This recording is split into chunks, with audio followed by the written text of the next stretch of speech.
Good morning, everybody. Welcome to Pediatric Grand Rounds. We're so excited for those of you who are here with us online and those of you who are here with us in the room. We have a bunch of awesome speakers today. And today I get to turn over the introductions to Dr. Lori Ruttman, who is one of our amazing emergency medicine physicians here at Seattle Children's and also the head of the QI Scholars Program. Thanks so much. I'll turn things over to Lori, and I'm going to go get the microphone. Thanks. Thanks, Suzanne, and thank you everybody for the invitation to present again this year. I'm very excited to present our Quality Improvement Scholars Program and give you the opportunity to meet an excellent cohort of our scholars from the 2023 to 2024 class. So an outline for the session, I'm going to spend as little time as I can speaking so that you can really hear from the scholars and learn about their projects as a way to learn about our program, but I will give you some kind of nuts and bolts. We'll start with just a brief overview of what is the QI, or Quality Improvement Scholars Program. We'll then get into the meat of it, where we'll meet the scholars and hear about their presentations. And hopefully we'll have some time at the end for questions and answers. And if we don't, there will be ways for you to reach out to us after the talk. So the QI Scholars, or Quality Improvement Scholars Program, is really a year-long training program designed to support physicians and quality leaders seeking advanced training in QI methods. It began in 2015 really to increase the expertise of our faculty related to the rigorous evaluation of quality improvement activities that were happening all across the hospital and within the Department of Pediatrics at Seattle Children's. The program has a few components. The first is the curriculum, which we'll talk more about. The next is that each scholar receives mentoring and statistical support. There's definitely a community that develops among the class and then also among the network of Quality Improvement Scholars alumni. And we now offer continuing medical education, or CME credits, and ANCC contact hours for nurses who participate in the program. This shows you our faculty for the Seattle Children's side of the program. So I serve the role as program director. Andrea Elderkin is our fearless leader, really. She's the program manager. You can see our mentors listed here: Colin Crook from the Center for Quality and Patient Safety, Artie Desai, Ron Kaplan, Lauren McDaniel, Theta Ong, and Karen Yonakawa all serve as our really excellent faculty mentors. We have faculty statisticians who are part of our program. So Christy Carlin and Sarah Lowry have FTE with the program and are there to serve and support our scholars. And Dwight Berry also serves to support our scholars with some of the QI analytics. And then Brian Streb is our data analytics faculty member, so providing data access for whatever needs the scholars have for their projects. QI Scholars really begins with the project, and that's what you're going to hear about today. So it's a competitive program, and faculty apply with a QI project in mind. Each scholar then is matched with the mentor who's experienced in QI research methodology, and that mentor from the list that I just mentioned assists with project design, figuring out if there's data that's needed to complete the project, helping to interpret some of the data analysis that might come back from the statisticians, and then really drafting and refining a manuscript based on the results of the project. The scholar and their mentor then meet with those faculty statisticians and data analysts to really refine their study design, make sure that they have the correct analysis, make sure they have the correct data for their projects. Anyone who has done a quality improvement or any research project really probably is aware that that data analytic and statistical piece is often really the constraint and the hardest part to getting a project off the ground and to really evaluating the effectiveness of what's gone on. So for our scholars, I think the access to the data analytics and stats resource is probably the greatest win, in addition to the mentorship, but really the one-on-one access to a statistician and data analyst is key. I mentioned that, underlining all of this, underpinning all of the work is a curriculum, and that takes place in the form of seminars. So we have 12 monthly half-day seminars on advanced QI research methods. We do require in-person attendance. All of the seminars happen here in the Anacleese boardroom. They're in person, they're really interactive. 4 of them, we bring in outside speakers from Cincinnati Children's, from the Harvard School of Public Health, and from Kaiser Permanente Washington Health Research Institute to just expand kind of the reach and also give our scholars opportunities to engage with external mentors, even outside the walls of the Department of Pediatrics and UW Medicine. But the bulk of the lectures are given from our own internal faculty from the Department of Peds and from across all of UW Medicine, so from our whole health system. This gives you a sense of what the seminar schedule looks like for the next cohort. So this may be a little bit different. It does change year to year from what the scholars are going to hear from today, received back in 2023-24. But for next year, we start with kind of a fundamentals course. We talk about improving disparities in QI research. We have some really hands-on sessions, learning advanced QI tools and how to apply them to the projects. And then we've added into the curriculum, recognizing that many scholars who go through the program will go on to be quality leaders within their departments or divisions, a lot of leadership training. So we do 2 sessions on leading change and leadership and quality improvement to really build those leadership skills so that when scholars graduate the program, they're truly able to lead QI interventions and then also mentor others within their departments and divisions to lead QI projects. The afternoon session, so the 12 monthly parts of the curriculum are full days. The morning are the curricular components, the lectures I just had on the screen. And then the afternoons can take a couple different forms. One is to have a work in progress session. So scholars present at a WIP or a work in progress at least twice during the course of their participation in the program. And these are really excellent presentations to give an update on their project and to get feedback not just from their mentor and their data and stats team, but the entire program faculty, including all the other scholars, all the other mentors, and me. We're all there giving feedback to the scholars' projects and giving also just ideas if they're kind of hitting roadblocks or having any constraints. And then the other piece of it is facilitated project work time. So recognizing that all scholars in the program, while most do have protected FTE to participate, also we're all super busy, and it often is hard when you leave kind of that one-day session to get some work done on your project. So we offer time in the program to work on key driver diagrams, to work on developing aim statements, to work on defining measures, scaffolding kind of your paper and your results and all the things that are really hard just to get the motivation to do once you leave the session. We've had pretty tremendous reach. So we've reached most divisions at the hospital with our scholar graduates now that we've been kind of in existence for the past 10 years or so. I wanted to just give you a sense of who's in the program now. So this is our current cohort, and as you can see, we've grown. So these are just our Seattle Children's-based scholars. And you can see we have representation from nephrology, rheum, the emergency department, cardiology, child and adolescent psych, and the NICU. So a pretty diverse group. Their project titles are all kind of there to give you a sense of what you're going to hear about next year at Grand Rounds.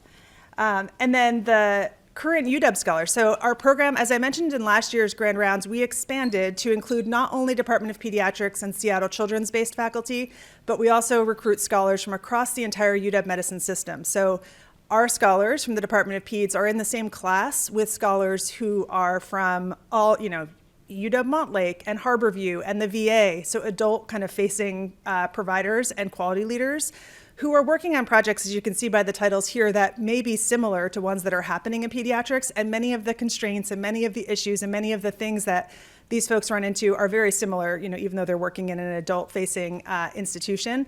So it's been, I think, really, really a win for all scholars across the program to have that ability to interact with, to meet, to mentor, to sort of collaborate with people from across our local health system. And really, because that's been so successful, the expansion beyond the Department of Peds and having people collaborate with those external to our institution, new for this current upcoming year, we're actually expanding the program to also include external applicants. So those who are outside of our local health system will have an opportunity to apply. We do have one scholar this year who comes in from Eastern Washington, like he drives in for the sessions or sometimes flies in for the sessions each month. So if there were really motivated faculty from OHSU or from other kind of peer institutions in BC or other places that wanted to drive in and come, we're making it available for a small number of external applicants. So there's information about that on our website. Here's our program eligibility for those who might be interested. The program is really designed to support assistant or associate professors on the clinician scholar or full-time clinical track. Within any department or division, professors are considered on a case-by-case basis. And for those who have graduating fellows who might be interested in doing this in their first year as faculty, we certainly will accept or review those applications. We just need a letter of support from the department or division chair saying that that person does have a job to start in the fall. And then we also take quality leaders, so not just physicians, but nurses, APPs, other quality leaders who are affiliated with the Center for Quality and Patient Safety, and anyone who's affiliated with a micro or mesosystem team within that quality structure. Okay, here are the key dates for the upcoming year for those who, after they hear all these excellent presentations, are so inspired to apply. We did announce our program just like last week. Applications are due at the end of June, and we'll announce the awards for the next cohort in August.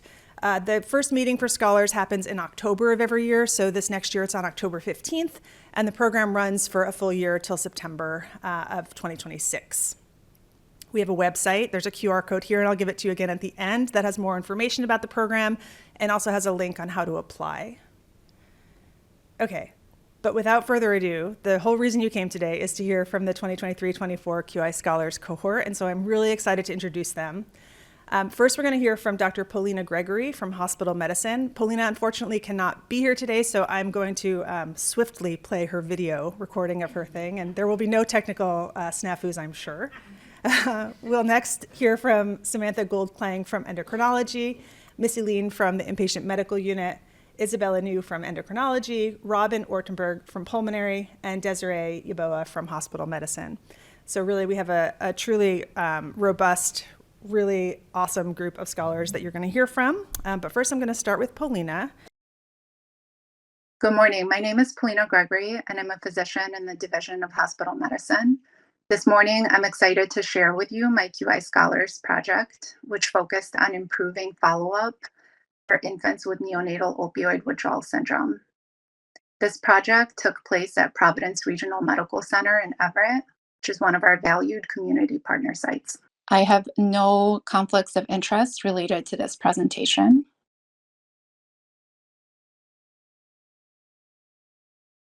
We all know that opioid addiction is a growing national crisis, but it is an especially urgent problem here in the state of Washington. And as the number of pregnant women battling opioid use disorder continues to rise, so is the incidence of neonatal opioid withdrawal syndrome, or NOWS. In fact, as of the most recent data available from 2021, an infant is now diagnosed with NOWS every 25 minutes in the US. That's more than 50 newborns each day who begin their life in withdrawal. The effects of NOWS can be both short-term and long-lasting. Infants with NOWS are at increased risk for developmental delays, behavioral disorders, visual disturbances, and exposure to HIV and hepatitis C through maternal transmission. But even beyond these clinical risks, these infants often struggle to stay connected to outpatient care. We know that regular well-child visits are crucial for growth monitoring and developmental screening, and they provide an opportunity for early referrals to intervention services. And unfortunately, in infants with NOWS, these well-child visits are frequently missed. Many families face barriers such as issues accessing reliable transportations.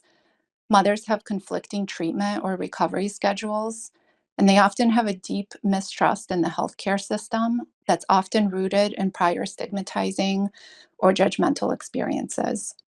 And while there is a growing amount of research on how to better support adults in engaging with outpatient care who have opioid use disorder, there's very little that focuses on infants and how we can support them and their families during these first crucial months of life.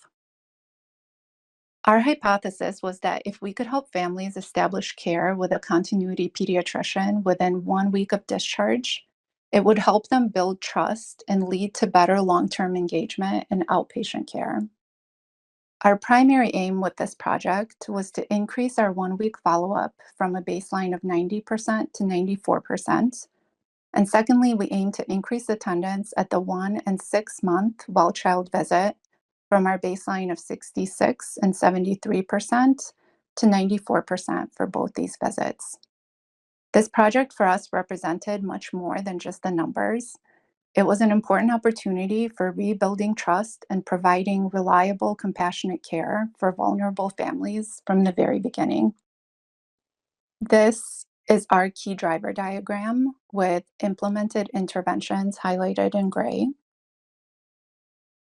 We approached our QI project by forming a multidisciplinary team that included leadership from both the hospital medicine and the NICU services.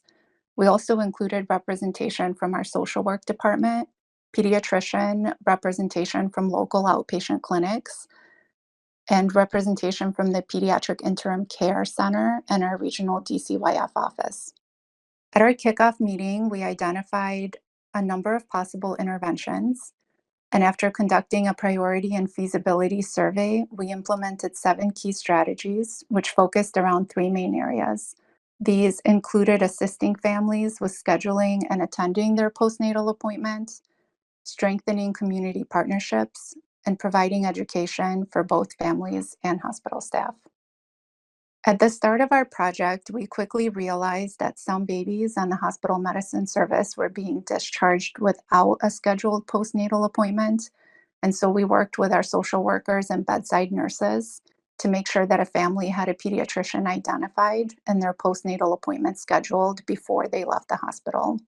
Our nurses also developed step by step instructions that they use to assist mothers in setting up a MyChart account for themselves and for their infants to make communication and scheduling of future appointments easier with their pediatricians.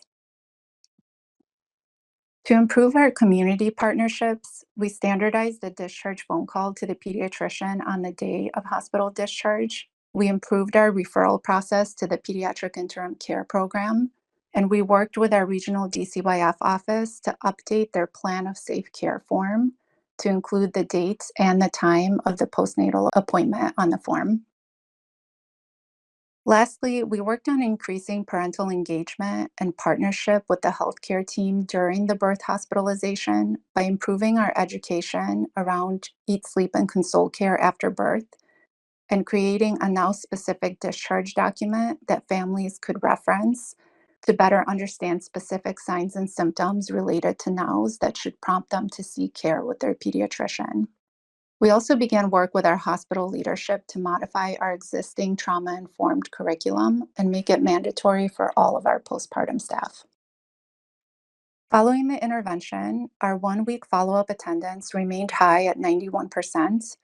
Our 1-month attendance increased from 66 to 86%, and our 6-month attendance improved from 73 to 92%. This QI effort was an important step towards strengthening early care for a highly vulnerable population. And while these numbers are meaningful, what mattered just as much was the trust that we were able to rebuild with families during their infants' first days of life. I am deeply grateful to the QI Scholars Program for all of their mentorship and support throughout this project and for the opportunity to contribute to this meaningful change.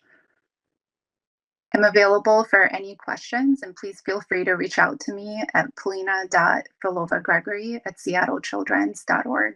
Thank you so much for the opportunity to present this work and for your attention. Good morning, everyone. My name is Samantha Goldkling, and I'm a pediatric nurse practitioner in the endocrine department. I'm really excited today to share with you all today the Bridge Project, which was my work to improve insulin pump use in patients with a language of care other than English. I have no disclosures. Insulin pumps are associated with an improvement in clinical outcomes in patients with type 1 diabetes. A few of these outcomes include improvement in hemoglobin A1C, time in range, and reduction of hypoglycemia and diabetes distress. However, there are still significant inequities in diabetes technology use by language of care, race, and ethnicity. My SPART aims for this project were twofold. The first was to increase insulin pump use in all patients with type 1 diabetes from 53 to 70% by January 2025. The second was to increase insulin pump use in patients with a language of care other than English from 21 to 50% during that same time period. This would hopefully shrink the inequity gap a little bit between those two populations.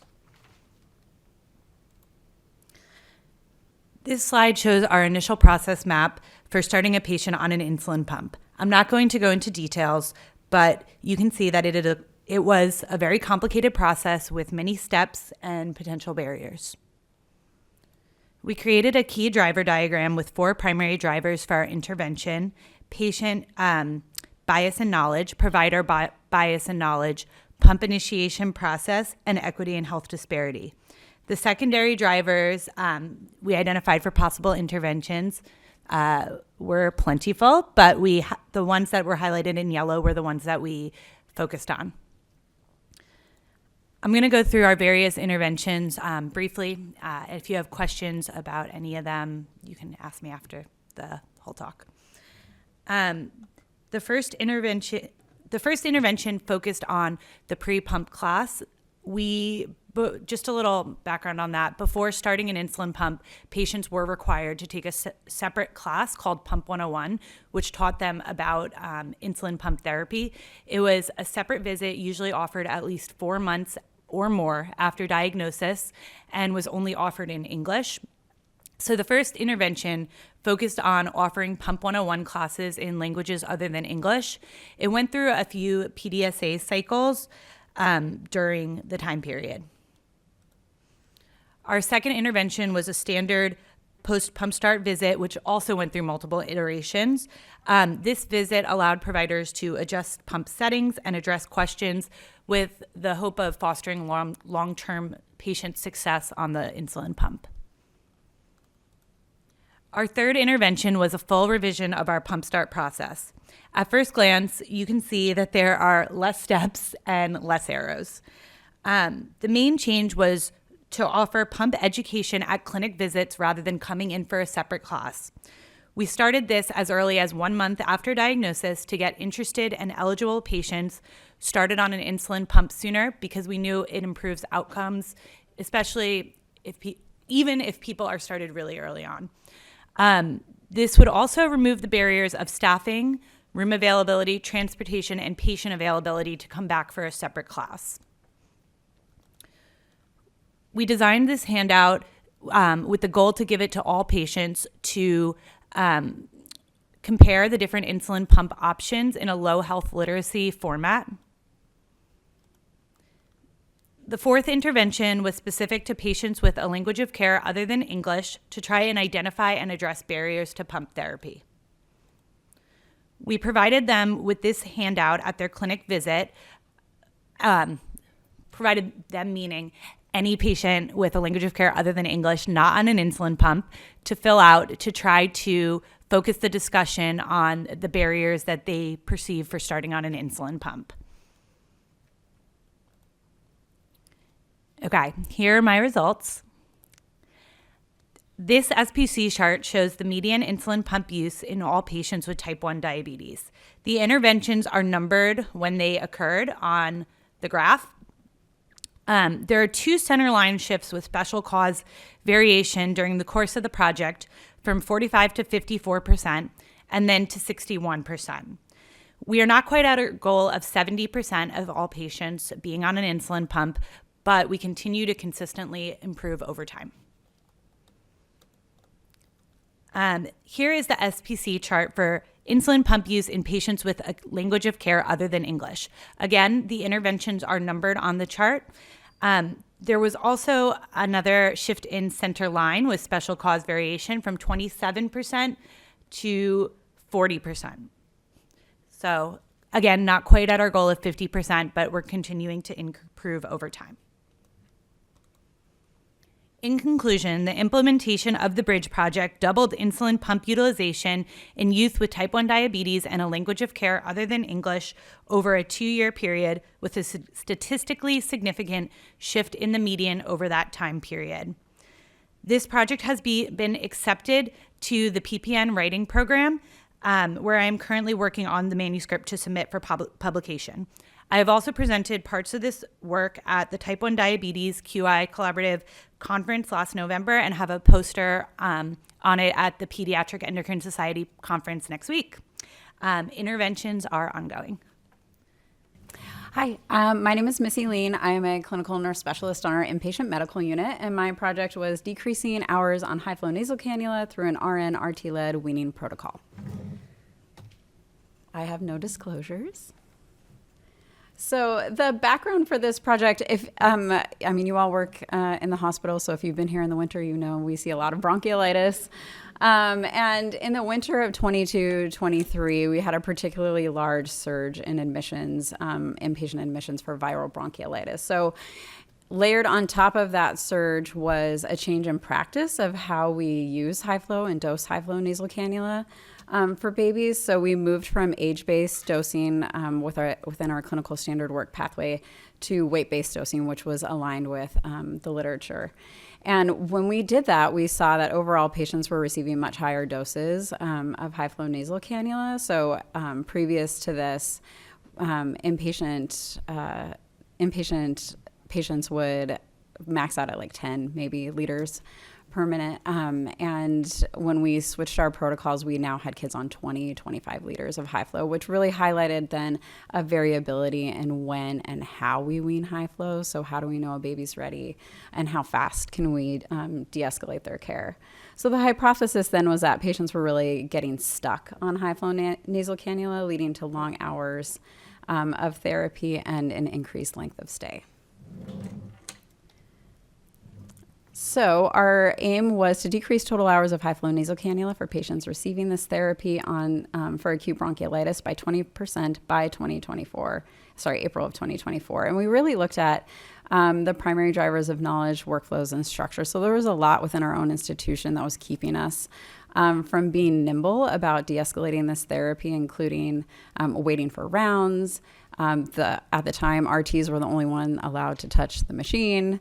And then again, this not clear understanding in the literature of how quickly we could wean this therapy.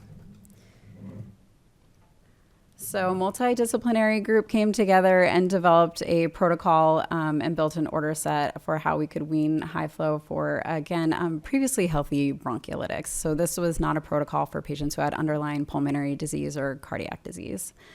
We did training mostly for nurses and RTs, and that occurred in the summer of 2023. We created our dashboards, and then we had to go live at the end of July 2023, thinking if we gave people time to practice at the end of the summer, we'd be a well-oiled machine, and we actually found that people kind of forgot about it by the time viral season rolled around. So we monitored this protocol. We did lots of rounding. We looked at e-feedback. We monitored our patient rescue events to make sure that to kind of keep a pulse on whether or not we were having unintended consequences of patient decompensation. So this is what the protocol looks like. It is very busy. The take home is that after the first 12 hours of therapy, every 4 hours, a nurse or RT assesses the patient for readiness to wean. And then they can just go ahead and do that without getting a new order from the provider, but in communication. So just letting the provider know this patient's ready to wean, we're going to go ahead and wean. And then we embedded the order for the protocol in the bronchiolitis order set. So it's actually embedded in all the high flow orders, but it's pre-checked in the bronchiolitis order set. So if you order high flow outside of the bronchiolitis order set, you have to intentionally say, I want this patient on this weaning protocol. And that, again, was really because not all patients qualify for this. So our results, this is our total number of patients on high flow, and this is just patients, again, on the bronchiolitis pathway. And what we saw was what we hoped to see. So we had a median hours on high flow drop from about 37 to about 20. And we also saw a decreased length of stay, so median time of 2.49 days down to 1.56 days. And this is our patient rescue event dashboard. A lot of things go into our rescue event, so it can be a little bit muddy. What we really wanted to avoid was these can they see my mouse? The really big spikes, which we haven't seen since implementing the protocol. And so next steps are to submit for publication. And as I was putting this together, I realized it's probably a good time to do a PDSA cycle. And clean up that algorithm a little bit. This is our team, and I neglected to recognize our statistician, Christy Carlin is amazing, but this is our group who worked on it. I'm Isabella New. I'm in the Division of Endocrinology, and I'm here to share with you briefly about my project improving albuminuria screening in youth and young adults with diabetes. Not quite the same success story that you've already heard about. I have no disclosures. So diabetic kidney disease is a significant microvascular complication in diabetes. It is the most common cause of end-stage renal disease in the United States. We can screen for it with the urine test, the urine albumin to creatinine ratio. There are screening guidelines that tell you how often and who to screen, and treatment does actually improve morbidity and mortality. And unfortunately, our adolescent and young adults that are diagnosed with diabetes early have a higher rate of complications, so it's really important to screen this group. How are we doing at Seattle Children's? Well, not optimal. Overall, at all our sites of care, about 59% of our patients are having up-to-date urine screening. And then looking at our clinic, where we see most of our patients, the Sandpoint Clinic, our rates are a little bit better at 69.5%, but not at 100% where we would hope to be. So my goal was to improve appropriate albuminuria screening for patients with eligible youth and young adults with diabetes at our Sandpoint Clinic by 10% within 1 year. Here is my KDD, key driver diagram, also really complicated, but for the purposes of this presentation, we will simplify things and fast forward a little bit, and just mention that through a lot of pre-work, we decided to focus on obtaining a urine sample at the patient's clinic visit, because we felt like it impacted the most secondary drivers, and we thought that it would lead to the most significant change in our screening rates. In order to do this, we thought a little bit about what happens at the clinic from the provider's perspective. So the patient comes in for the clinic visit, and then the provider has to decide, are they eligible for urine screening? Is there a prior lab in the system? And are they due for a repeat? If they're not, then you kind of proceed down to the rest of the diabetes visit, and then, after, whatever happens after that. But if they are due for a urine screen and there isn't a prior lab, or they are due for a repeat, then the provider has to think, well, is today a good day to obtain that urine screen? And if so, then we'll go ahead and order one and obtain it today, but if not, we'll order one for the future. And then the patient will then either go to the lab or not if they're due for labs, and then after that, they'll go home. So there's several opportunities to obtain a urine test within this process, and it appears that we can definitely obtain one when we're thinking about ordering the urine test for either that same day or in the future, and at the lab, and also at home, because the patient can bring it either to lab or back to clinic to then be processed. So we thought, well, it'd probably be best to intervene early. In order to do this, we did email and sample the providers and found out that they were pre-charting most of the time, and they knew who was due for a urine screen and when they were eligible. We also found out that the MAs are the first people to interact with the patients when they come in for a clinic visit, so we thought, why not have the provider identify the patients that are due and then communicate that with the medical assistants, but we didn't have a good way of doing that, so we created a process where we used Clinic Prep, which you can see is in our schedule. If you click on it, you can actually type things in there, so we had our providers write that they were due for urine, and so the medical assistants could read that and then find out that the patients were due, and then hand the urine cup to the patient when they came to the clinic visit. We tried this for a couple months. As you can see here, it did not really significantly increase screening rates, but we found out that the medical assistants, it was not part of their process, so they weren't actually looking at it, and then the providers got discouraged because they put in this effort, but it wasn't actually doing anything. So we abandoned this and tried for our second cycle. When we were thinking about the next intervention, we found out that the medical assistants were actually pre-charting on their own. It was kind of varied throughout the different clinics as well as the different MAs, and their goal was really to find out what diabetes technology the patients were on so that the data would be ready for the providers at the time of the visit. So we thought we would standardize this process, optimize it, and also utilize it for the urine screening. Unfortunately, the MAs don't know who's due for urine, so we actually partnered with our Epic people to try to see if we can use some Epic tools to help them find out who was due for urine. So then the MAs could identify the patients that are eligible, leave the providers out of it, and then they would send a MyChart message to the patients to remind them of the visit, to tell them to go ahead and upload their diabetes technology, and then also to say, hey, you might be due for a urine test, so either do it at home or do it at the lab or come in prepared for a urine test. And then when they would come, the MAs would provide the urine cup to them, and they would tell them that they were due for a urine. We did this for about 4 months from November to February of 2025, and we found out that there was a lot of work that went into it. The MAs found out that it took a lot out of them, and it was not quite sustainable. It also was not very easily translatable to some of the other sites. We found out that there was a little bit of an improvement, maybe not significant. We also looked at a process measure of whether or not the MyChart messages were being read. We did find that at the very beginning, about 30% were read, and then by the end, about 80% were read. So we can't say that because they weren't reading the messages, that's why the screening rates did not improve significantly. But because of the large amount of effort that went into this from the medical assistants, we felt like it was not sustainable, so we decided to abandon this idea. And then we thought, well, let's go back to basics. Our original goal was to really optimize whether or not the patients could get their urine test within the clinic visit. So we thought, well, let's just have the medical assistants hand a urine cup to the providers for all those who were above a certain age with diabetes, and then the providers can decide whether or not they were due for a urine, and then bring that into the clinic visit to tell the patients about it. We have not started this yet, so we're hoping to maybe start it this month. And you can see, unfortunately, the screening rates have declined a little bit further. I am not quite at my goal, but hopefully this will help. So thank you, everyone, and that's all I have to say. Hello, I'm Robin Ortenberg. I'm one of our pediatric pulmonologists, and I'm excited to talk about my project, which was using a machine learning model to identify equitable care opportunities to decrease missed appointments in our pulmonary clinic. I have no disclosures. So missed appointments have significant effects on healthcare utilization, which is both in cost to the hospital system as well as long-term physical and psychological disruptions to patient care that can lead to increased morbidity and at some point mortality. There's been a lot of ways that hospital systems have tried to improve their missed appointment or no-show rates, most commonly being texting reminders of your appointment, but these have had varying degrees of success. And then when thinking about more targeted interventions, it's difficult to identify which patients are at highest risk of missed appointments. So the aim of our study was to assess the impact of a machine learning model with an associated paired intervention on missed appointments and late cancellations in our outpatient pulmonary clinic. And specifically, what I was interested in was describing differences by race, ethnicity, and language of care. Our study period was from May 1st, 2021 to March 13th, 2024. We included all patients in our subspecialty pulmonary clinic and used patient-centered demographics for analysis. We got race and ethnicity from self-report as documented in EPIC, and we used a quasi-experimental design with an interrupted time series to assess the impact of our intervention. To get into this intervention, to go over it fairly quickly.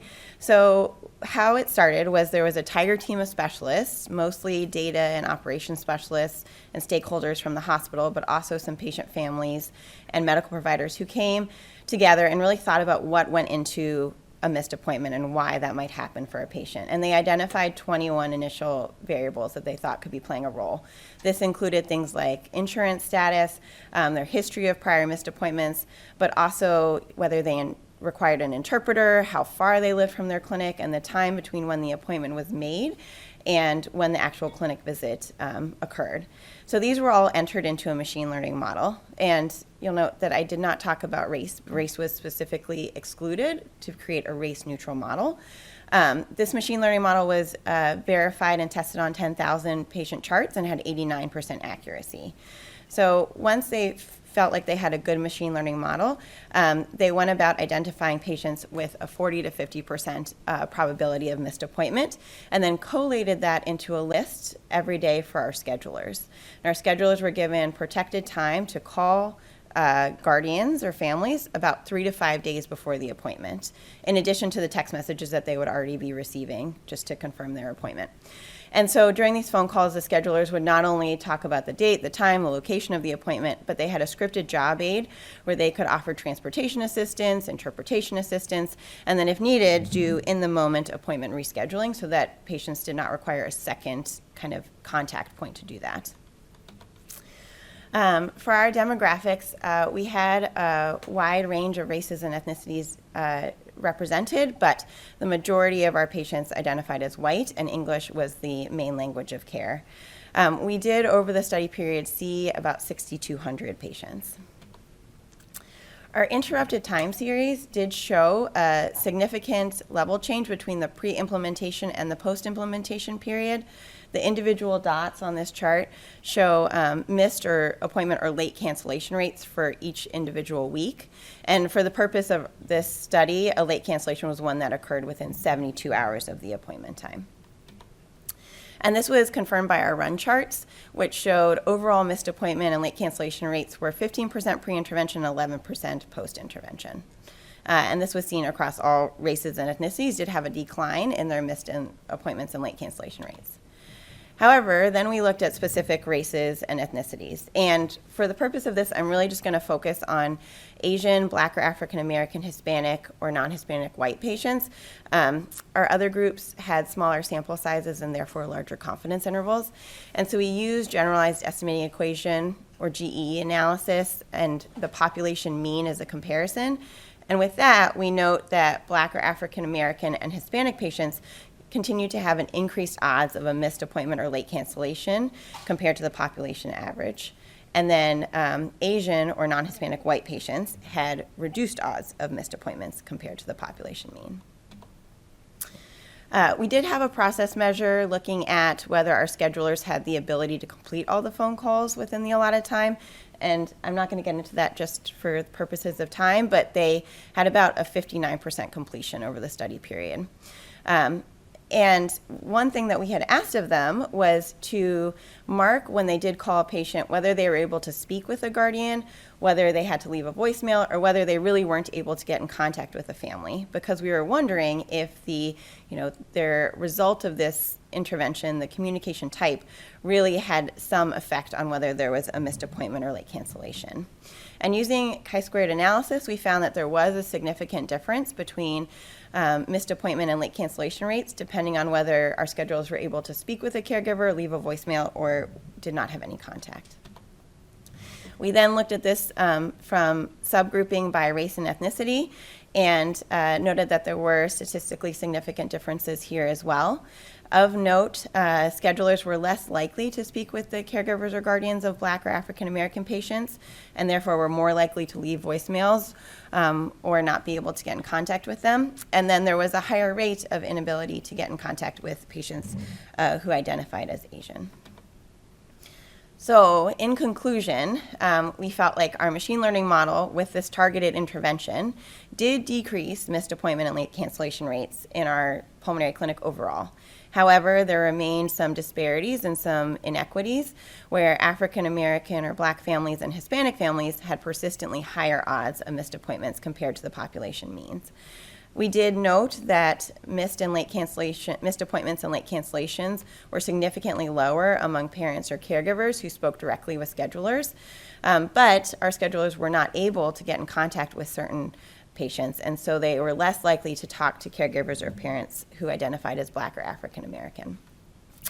Our next steps were looking into the implementation of bidirectional texting instead of just phone calls, understanding that not all families are able to answer the phone during Monday through Friday during business hours. We're hoping that that can improve the intervention success rate, but also our missed appointment rates. And then we are reviewing our referrals and collaborating more with our cultural navigation program, and then also just thinking about how do we refine this intervention and this job aid to more appropriately address the social determinants of health that may lead to missed appointments.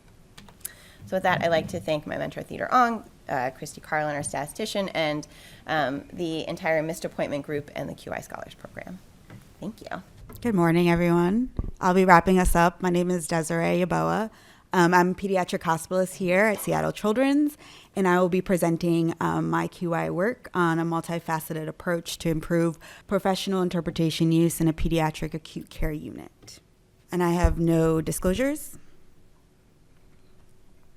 So here at Seattle Children's, we take care of approximately 12% of our patient population that uses another language other than English for medical care.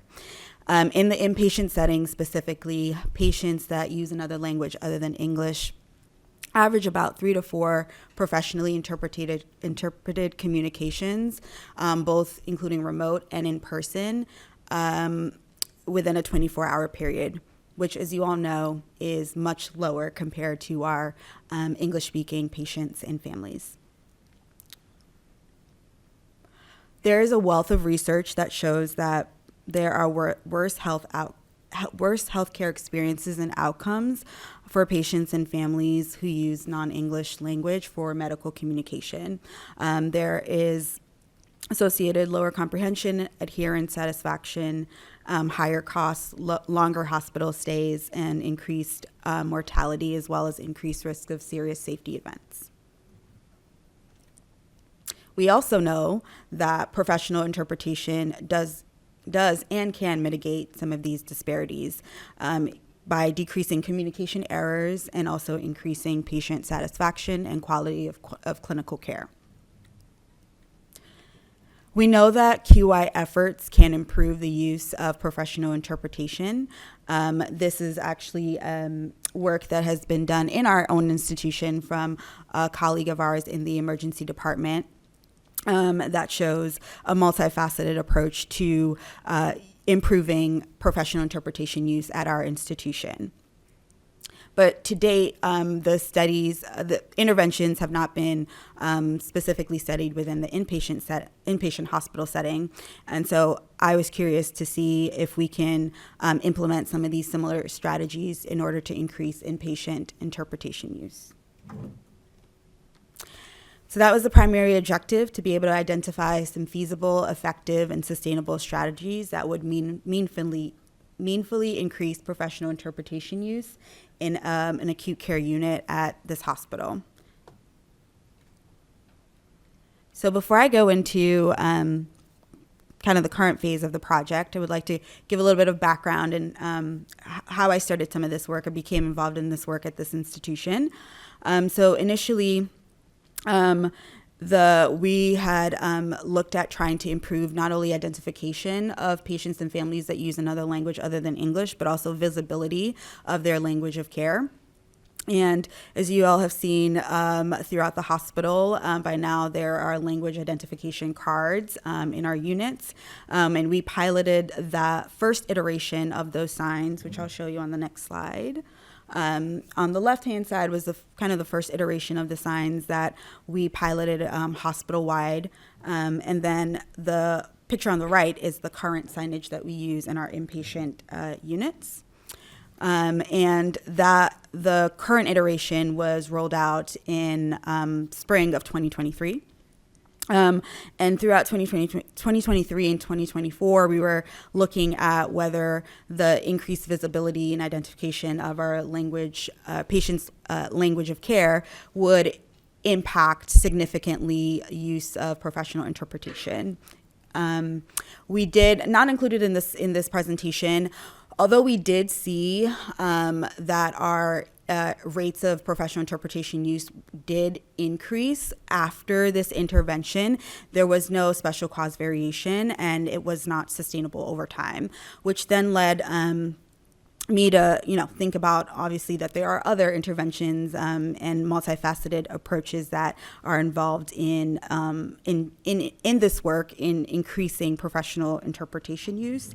So this brings me to the current phase of my study.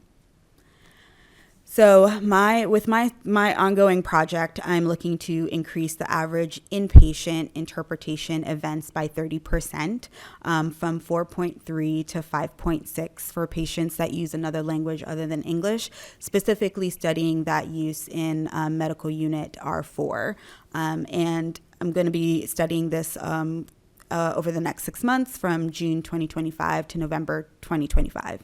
And just for awareness, for just hospital average, this is across all inpatient units, we're averaging around like 3.5, so 3 to 4 interpretation events, and this unit is averaging a bit higher, but clearly there's always room for improvement. So this is my key driver diagram. So some of the primary drivers that I'll be focusing on in the next couple of months are going to be looking at standardization of workflow, and how to consistently and accurately identify those who use another language other than English, being able to ensure that our remote devices are consistently functional. I'm going to also be looking at improvement of clinician skills, so not only the technical and communication skill set, but conceptually as well. Looking at different drivers on how to decrease the cognitive load that comes with sometimes the difficulties and barriers of obtaining a professional interpreter. So looking at job aids for languages of lesser diffusion, looking at education surrounding how to access readily in-person interpretation. Also, just with this type of work, we know that it's a cultural change that really helps to keep things sustainable. So developing best practice guidelines, standards and expectations, and benchmark goals for our clinician staff on the number of a number of professional interpretation events that they should be having with their patients. Ideally, it should be with every patient interaction.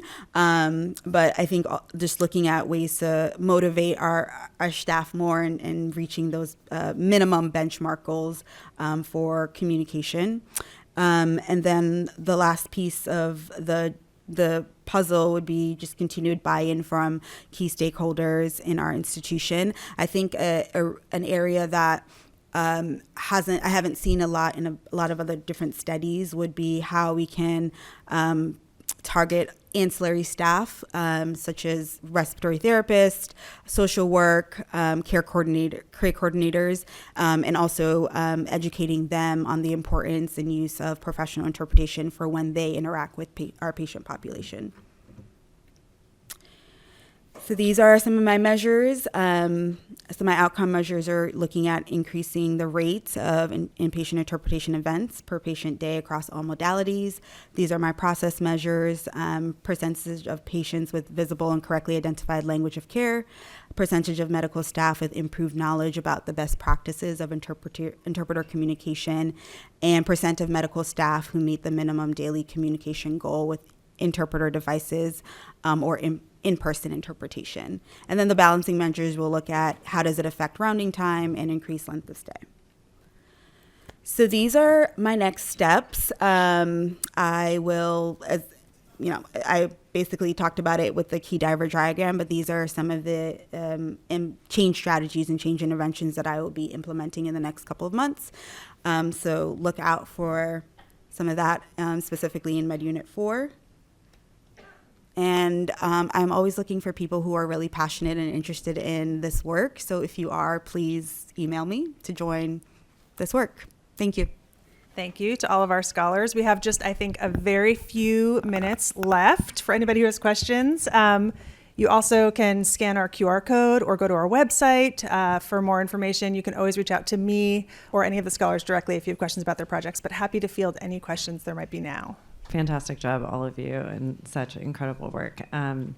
This one's directed more towards Missy, but I think it applies to some of the other projects as well. But when we talk about hardwiring changes in the EMR and seeing the sustainability of those effects, can you talk more about when you added that piece into the order set, how that impacted your outcome?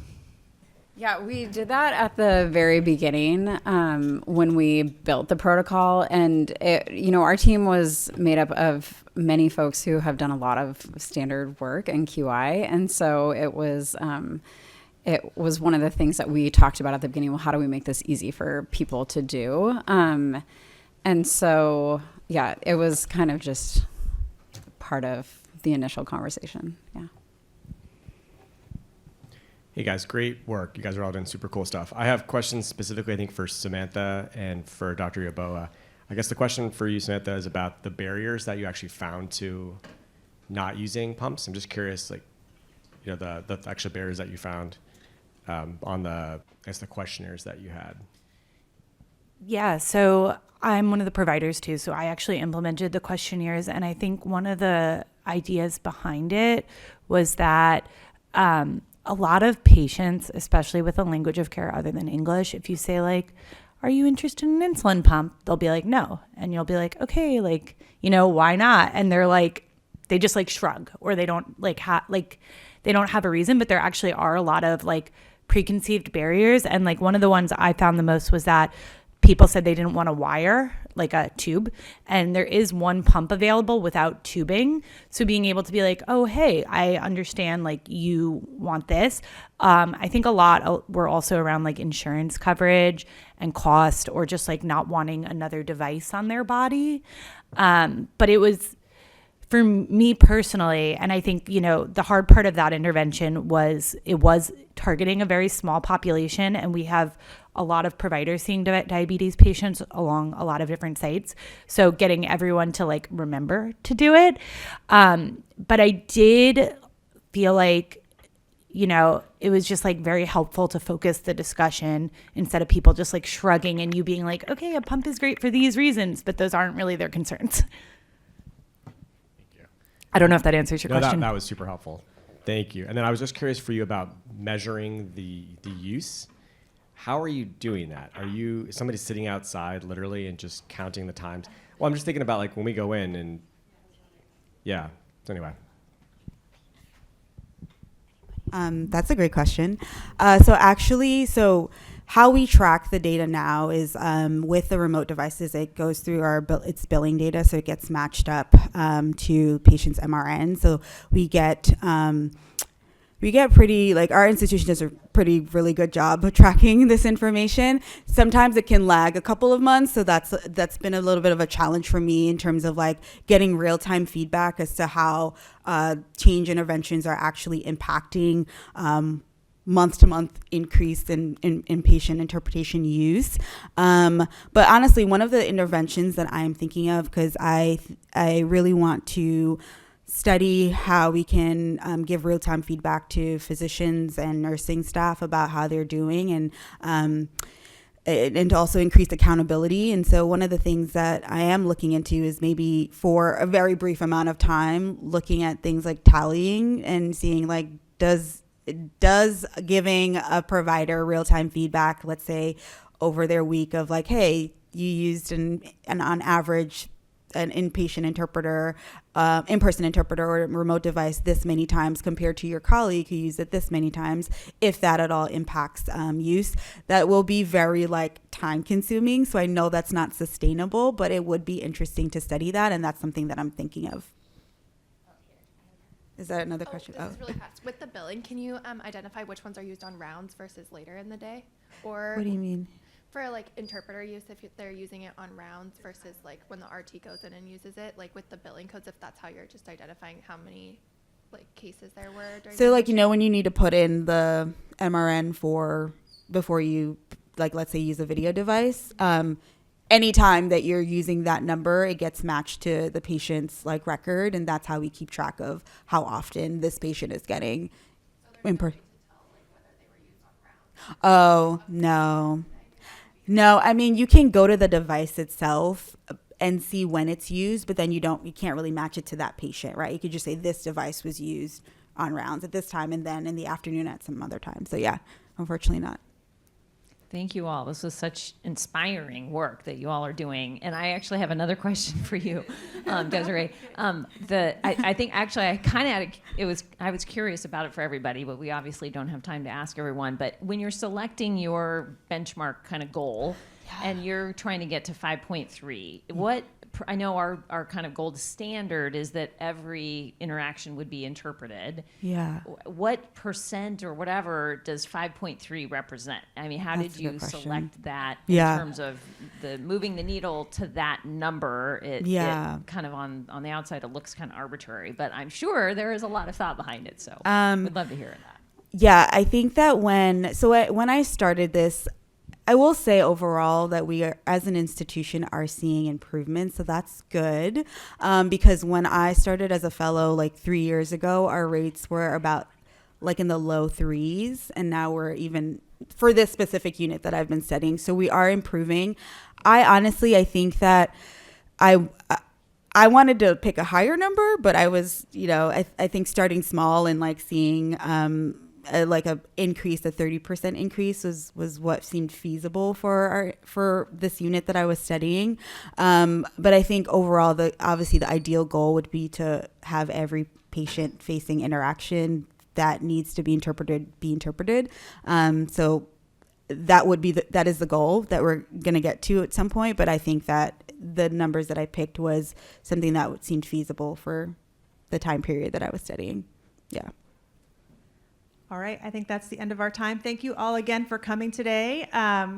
It's really been amazing. We have the QR code there. Please, please, please send your interested faculty, staff, quality leaders to apply to our program.